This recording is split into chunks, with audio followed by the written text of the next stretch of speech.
Ciao a tutti e bentornati nel mio bagno. Oggi proviamo un rasoio che era un po' che volevo comprare e l'ho preso alla fine come rimanenza di magazzino, quindi con un piccolo sconto e così insomma, ed è Impero, ok, di Goodfellas. Su questo rasoio mi sento di fare due considerazioni. La prima è che, come vedete, c'ha lo stesso identico manico dell'Icon, il Bulldog, no? Questo manico secondo me è bellissimo, uno dei migliori manici che ho. La differenza con l'Icon è che ovviamente non ha la scritta qui sul fondello, ma è identico, ok? Qual è la cosa bella di questo manico? Il peso. Un manico dal peso importante, una zigrinatura seria che non fa assolutamente scorrere le dita, ok? È ben fatto, insomma, e mi piace molto. La seconda considerazione è che sembra un clone del DE89 in quanto a testina. La realtà è che non è proprio così. Sono molto simili effettivamente, ma allo stesso tempo hanno delle differenze importanti. La prima è che, come vedete, è diversa proprio questa parte qui, ok? Non tanto nella parte inferiore, che ci interessa poco, quanto proprio nell'altezza, qui nel gap, già di suo è differente. Inoltre è differente il coperchietto, il coprilametta, che è decisamente più bombato, ok? Rendendolo di fatto più circolare, ok? Voi sapete sempre che io, quando vado a provare un rasoio nuovo, sostanzialmente uso la Personna perché sì. Comunque, in linea di massima non mi aspetto un rasoio particolarmente aggressivo e nemmeno difficile da gestire, insomma.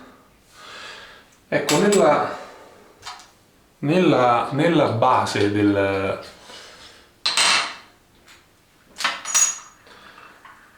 coprilametta notiamo uno, ecco qua, è caduto un manico. Uno, il peso dell'Impero è molto più sostenuto rispetto al Mule, che è decisamente più leggero, e poi, se ce lo andiamo a guardare, ecco, così, uno dietro l'altro, sono molto simili ma non uguali. Cioè hanno delle piccole variazioni nelle geometrie che secondo me poi dopo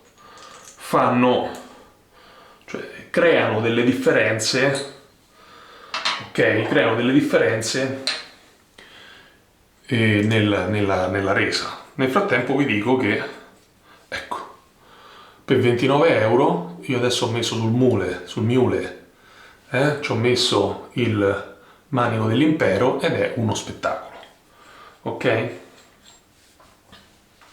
Adesso lo andiamo a rimettergli il suo e poi a finalmente rimontare questo rasoio con la sua lamettina Personna messa sopra.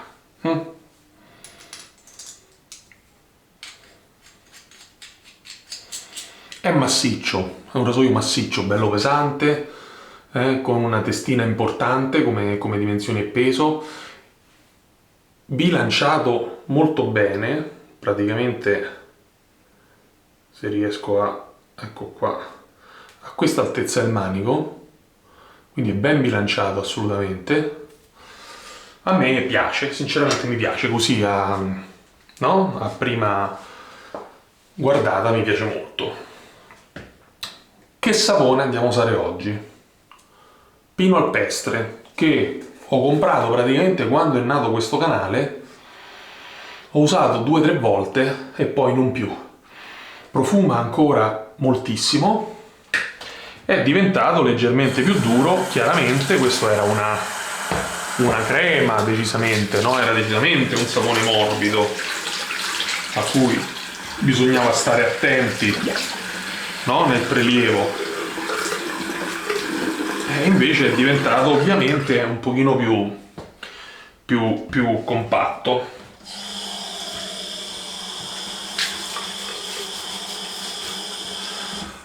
Sciacquata la faccia, prendiamo l'asciugamanino rosa che avevo lasciato lì con le apine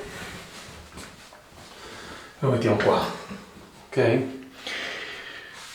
Oggi ho voluto fare un mix di cose che avevo a casa, quindi il pennello sarà in Roma, e poi che abbiamo di interessante?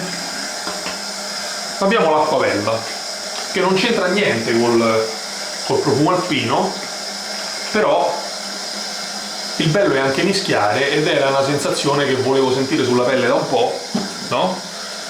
E quindi l'ho fatto così. Però vi dico già che dopo aver usato pino alpestre e acquavelva ci andiamo a profumare con 2 novembre di Extro Cosmesi.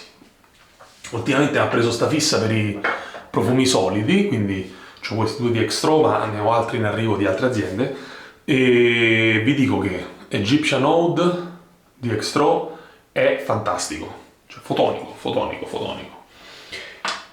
Mentre 2 novembre mi è piaciuto un pochino di meno perché si sente un pochino di più la parte cerosa del profumo, piuttosto che il profumo in sé.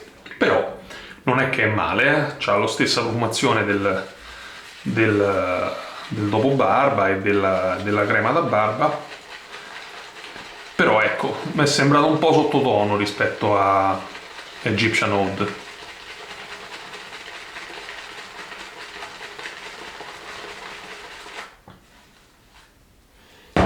Opla.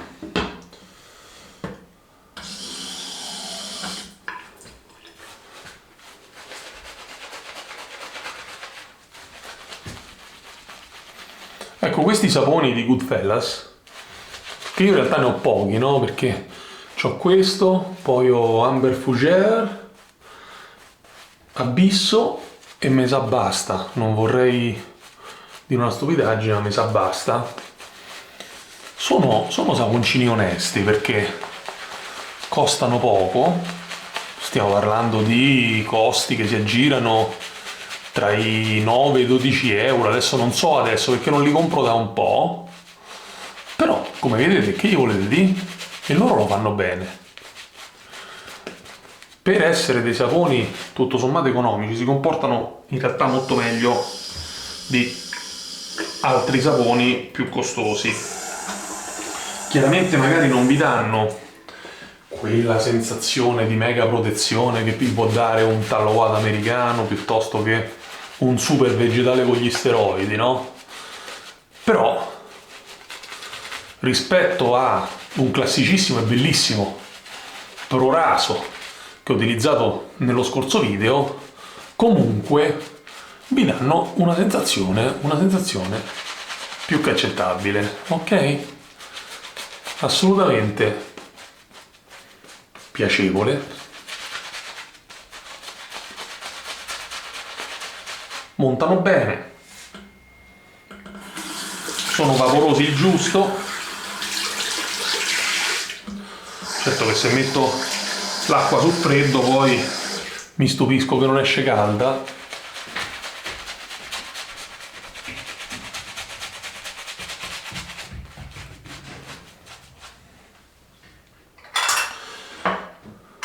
Nel frattempo vi dico, oggi mi è arrivata un'altra cosa figa. Mi è arrivato un rasoio che è un clone degli Artist Club, no? È un clone perché non c'avevo voglia di spendere 150 euro per un rasoio, per carità, validissimo, ma non mi andava, preferivo distrarli su altre cose e quindi eccoci qua.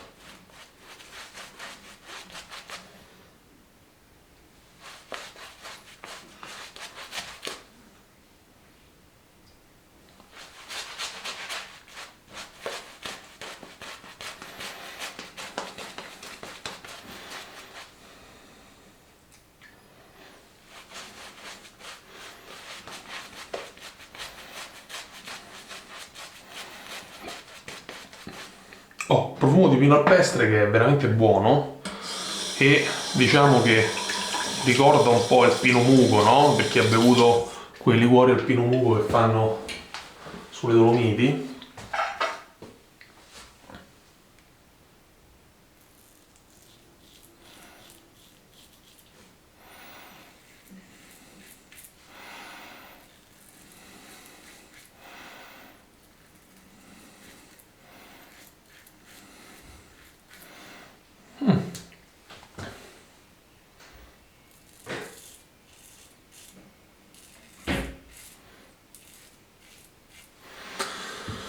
Allora, già così vi dico che è molto delicato, molto molto delicato, piacevole. Il peso aiuta sicuramente il meno esperto a lasciarlo semplicemente, eccolo qui, guarda, io lo lascio scorrere, non sto spingendo e lui comunque fa il suo. Ok? Ora ci riprovo qui.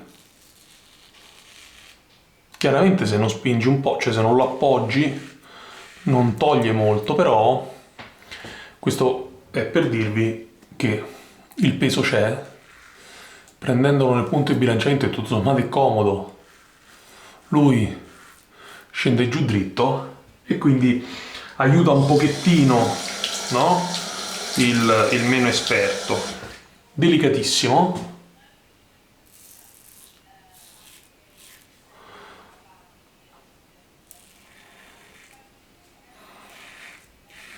Diciamo che è un rasoio che consiglierei già così, già da subito, lo consiglierei a chi inizia al mondo della rasatura tradizionale, non ha voglia di spendere i 40 euro del Miele, ha voglia di una cosa un po' più strutturata, più bella a vedersi del Gillette King Camp. Prestazioni più o meno simili, forse lievemente, ma questa è un'impressione di adesso, dovrei chiaramente provarli uno dopo l'altro, però la sensazione è che sia un pelino più delicato questo qui.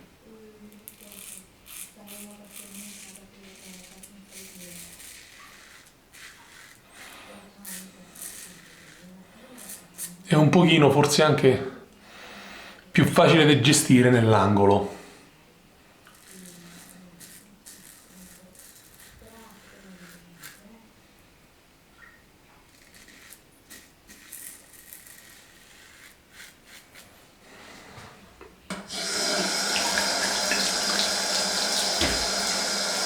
E con le venditure sotto, queste qui, ok, queste qua sotto, sono abbondanti, ok?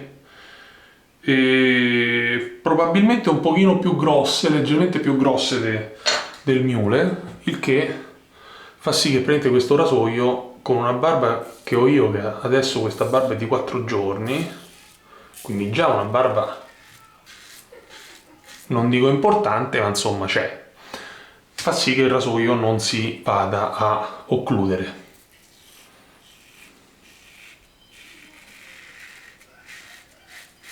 Anzi, butta giù tutto e fa benissimissimo il suo mestiere.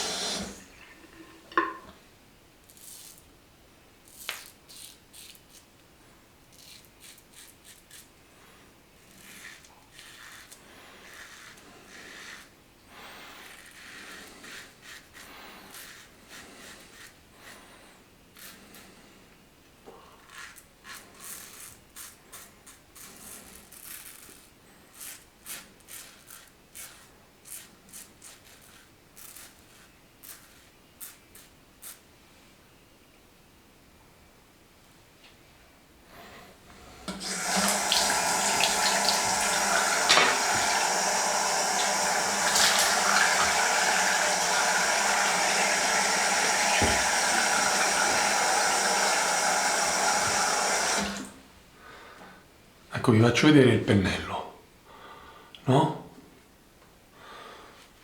Che c'è ancora una marea di prodotto. Sì, ho fatto un prelievo, diciamo generoso, va? Però il prodotto comunque non delude, si comporta bene tutto sommato.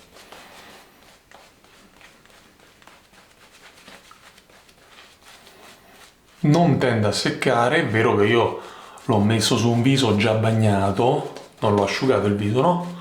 Quindi se mai si fosse seccato un pochino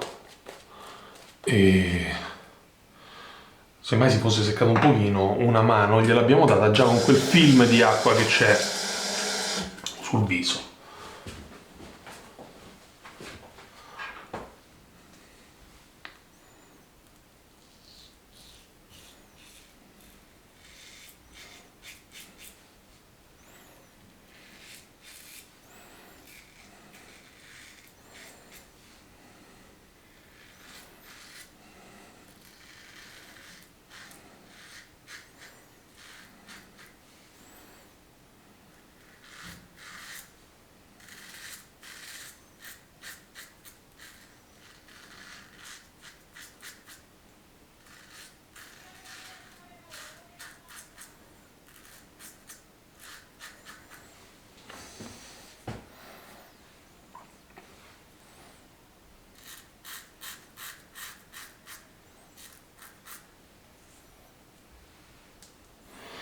Ecco, io noto, ma questa è una cosa mia, non c'entra niente con la rasatura tradizionale, che appena utilizzo un mano libero, comunque mi vado a stressare un po' la pelle perché magari utilizzo qualcosa che non so usare, la prima cosa che mi accade è che mi scompare il pelo qui e qui.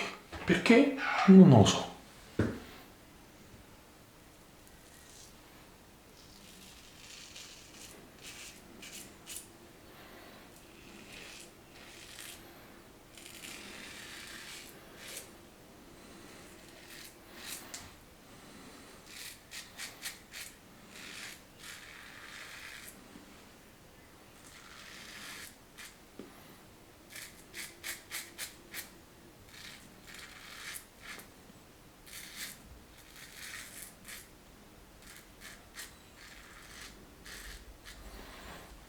Vedete? Qui e qui sono i due punti dove divento rosso. Sì, è un punto che a me è difficile.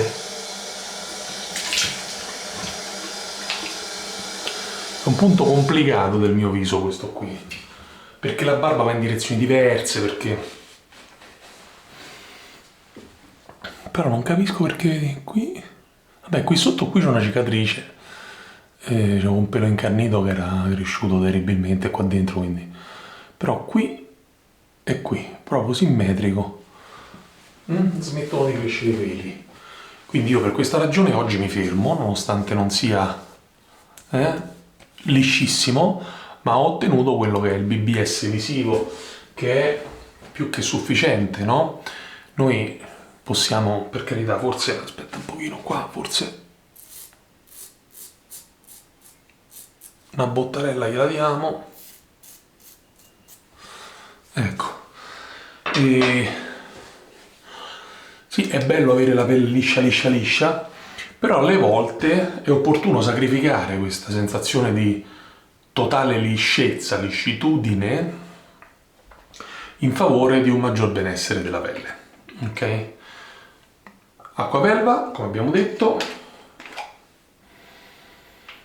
colonia fresca, è uscita un botto, c'ho la mano piena di acquavelva, guardate qui la mano blu.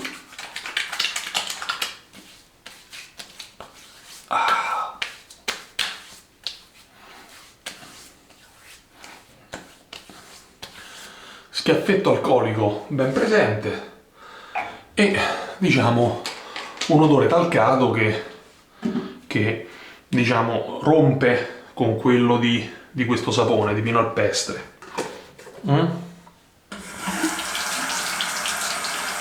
Adesso ve lo faccio vedere di nuovo, eccolo qui, pino alpestre, ma già che ci siamo facciamo la foto della copertina.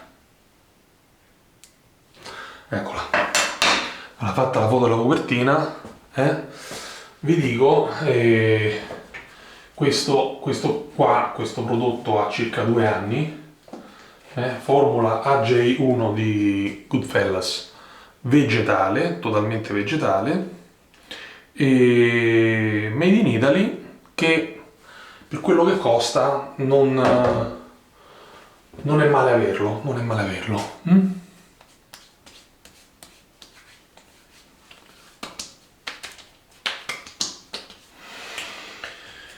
Passiamo al profumo, eccolo qui. Questo praticamente è un mini 2 novembre. Questa è una mini copertina 2 novembre. Come vedete è tipo un burro cacao, ok? Questo burro cacao è fatto di cera d'api praticamente. Questo qua forse non c'ha cera d'api, aspetta che ho detto una fesseria. Butirospermum parky butter, profumo. Quindi, vabbè, comunque una cera naturale, un grasso naturale, diciamo, che fa da vettore, vedete, lo prelevi e te lo metti così. Il profumo, qui vedete, mi sono sgranato, quella passata al secco non è stata una grande trovata, però è andata così. E lo mettete sulla pelle e lui piano piano rilascia il profumo. Qual è la comodità di questi saponi solidi? La comodità di questi saponi solidi è che tutto sommato ve lo mettete nello zainetto, in tasca magari no perché si scioglie, no? La parte grassa, la parte burrosa, però ve lo mettete nello zainetto e se durante il giorno vi volete dare una rinfrescata di profumo, eccolo lì. Questo qui all'Egyptian Oud è una cosa fotonica. Pare una profumazione tipo incenso, fantastica, fantastica. Va bene ragazzi, oggi sbarbatina veloce, 20 minuti e via, e ce ne siamo andati. E qual è cosa ci dobbiamo portare a casa da questa sbarbata? Rasoio economico, meno di 30 euro, diciamo 30 euro, ok? Lo trovate anche su Amazon, questa è una figata per i neofiti che diciamo si vogliono avvicinare alla rasutura tradizionale e non hanno voglia di andare a cercarsi i siti, che poi tanto ve li cercherete comunque, però ve ne andate su Amazon, cercate Impero Goodfellas, vi esce fuori questo qui. Vi ricordo che c'è a guardia aperta e a guardia chiusa. Per i meno esperti la guardia aperta vi serve se avete barbe ben più lunghe di questa qui che avevo io oggi. La guardia aperta, se la utilizzate con una barba di un giorno, 2 giorni, tende a perdonare meno. Tende a perdonare meno. Un'altra cosa che vi voglio dire di questo rasoio è che quando lo andiamo ad aprire, qui c'ha delle zigrinature, ok? Queste zigrinature però sono quasi lisce. Cosa vi voglio dire? Che se ci andiamo a guardare il suo fratello, diciamo, chiamiamolo fratello, il mule, le zigrinature non sono lisce, sono ben pronunciate, ok? Se io mi capita di passare così la zigrinatura sul asciugamano per pulire il rasoio e praticamente tiro via qualche filo dall'asciugamano. Con questa qua non credo che questa cosa accada, non accade, e forse anche questo, no? Ne salta un po' la semplicità per chi inizia, per chi ha meno attenzioni. Vabbè, in realtà adesso ve l'ho detto che succede questa cosa, quindi potete tranquillamente comprarvi il Miule. Vabbè, insomma, rasoio perfetto per chi inizia, abbastanza semplice, intuitivo, e anche se poi dopo io mi sono sgranato un pochino, però è un rasoio oggettivamente semplice e intuitivo e ve lo consiglio assolutamente sì. Sia che voi lo compriate a prezzo pieno, sia che vi capiti un'occasione tipo quella che è capitata a me, che vi permette di prenderlo con uno sconto diciamo di una decina d'euro quasi, quindi io ho pagato 23 euro, qualcosa del genere. E da avere decisamente sì, perché il manico è spettacolare. Ok, va bene ragazzi, stasera è stata una sbarbata quasi tutta italiana. Goodfellas, questo qui è di Extro, quindi italiano. Il pennello era un Omega, quindi italiano, e vabbè, l'acquavelva non lo è, l'acquavelva è praticamente il dopobarba pro raso degli Stati Uniti. Bello, mi piace, gli avessero fatto una benedetta scatoletta in vetro, porca miseria, avrebbe guadagnato 1,5 milioni di punti. Sta plastica, continuiamo con sta plastica a inquinare, quando invece il vetro era tanto carino, lo prendevi, lo finivi, intanto se ti andava ci mettevi qualcos'altro dentro, se no lo butti nel vetro e almeno lo riciclano. Vabbè, fatta questa digressione, vi dico se vi è piaciuto il video mettete un mi piace, iscrivetevi al canale, attivate la campanella di notifica. Se volete supportarmi, praticamente essere dei Patreon del canale, adesso va di moda dire così, potete abbonarvi, lasciarmi un super grazie, acquistare le magliette del canale. Benissimo, io direi che con questo è tutto e come sempre ci vediamo più vecchi, ciao!